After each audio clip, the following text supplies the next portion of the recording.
Alors que le voyage spatial était réservé jusqu'à ce jour à une élite d'ingénieurs, de médecins, scientifiques, pilotes d'essai, de militaires ou encore de chercheurs devenus par la suite astronautes, plusieurs entreprises ont décidé de changer les règles en proposant au grand public d'embarquer à bord de leur vaisseau afin de profiter des sensations que procure l'impesanteur.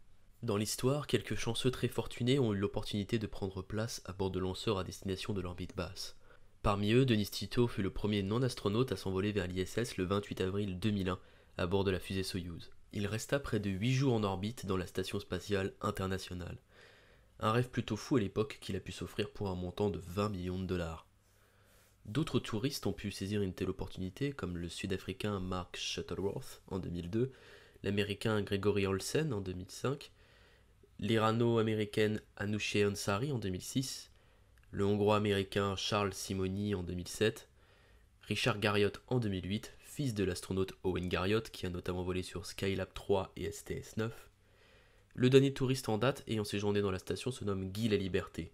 Ce Canadien a volé sur Soyuz TMA-16 avec Jeffrey Williams et Maxime Sorayev.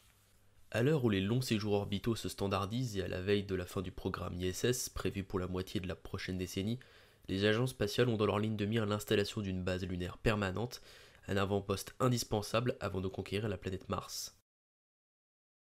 De ce fait, à la manière du vol en ligne ou de la conquête des mers, après les explorateurs, c'est au tour de l'homme et de la société dans son ensemble de prendre le relais de l'orbite basse occupée depuis la fin du programme Apollo par les astronautes.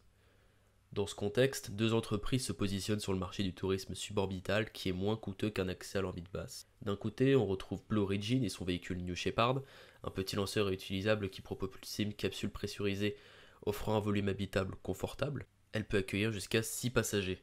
Cette dernière offre un panorama incomparable sur la Terre grâce à ses 6 grandes fenêtres, les plus grandes jamais conçues pour le vol spatial habité. Elle peut revenir sur Terre grâce à des parachutes. La fusée est munie d'un moteur BE3 développé par l'entreprise elle-même. Il brûle un mélange d'oxygène et d'hydrogène liquide. Côté performance, ce moteur offre une capacité de poussée pouvant aller jusqu'à 49 tonnes.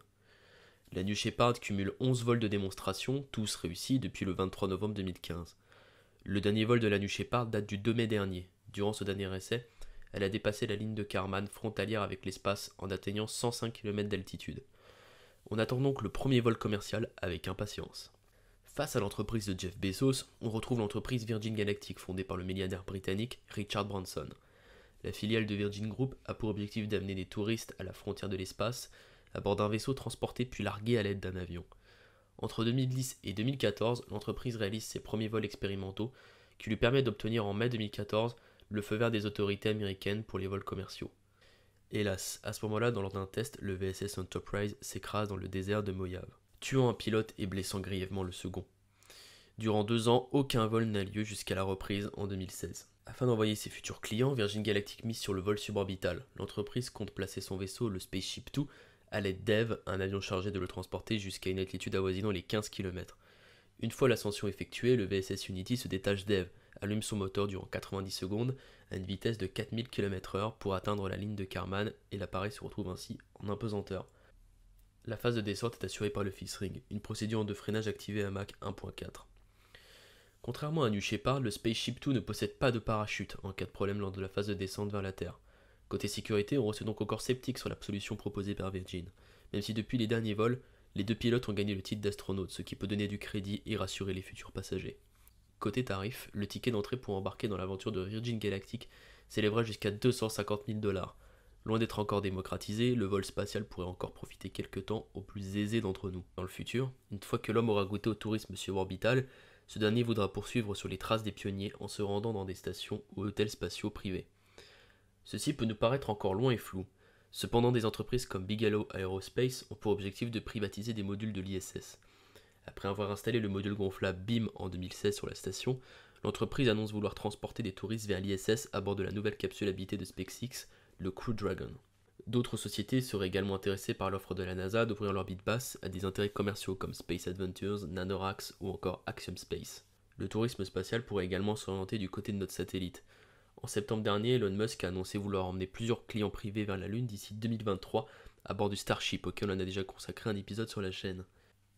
Il faut cependant prendre ces dates avec des pincettes et patienter jusqu'au prochain congrès d'astronautique où Musk devrait nous présenter un nouveau design du lanceur. On surveillera donc attentivement les prochains essais des moteurs Raptor sur Starhopper, le prototype du futur vaisseau de la firme. J'espère que cet épisode vous aura plu, n'hésitez pas à faire part de vos remarques constructives en commentaire et à suivre les réseaux sociaux de la chaîne que vous retrouverez via la description. Vous pouvez également rejoindre le serveur Discord si vous souhaitez échanger en profondeur sur les différents thèmes que je traite. Si vous souhaitez ne pas rater les prochains contenus de la chaîne, je vous invite à souscrire à l'abonnement ainsi qu'à activer la cloche pour être notifié. Merci à vous pour votre fidélité. Je vous retrouve très bientôt pour un nouveau sujet tout aussi passionnant. Ciao.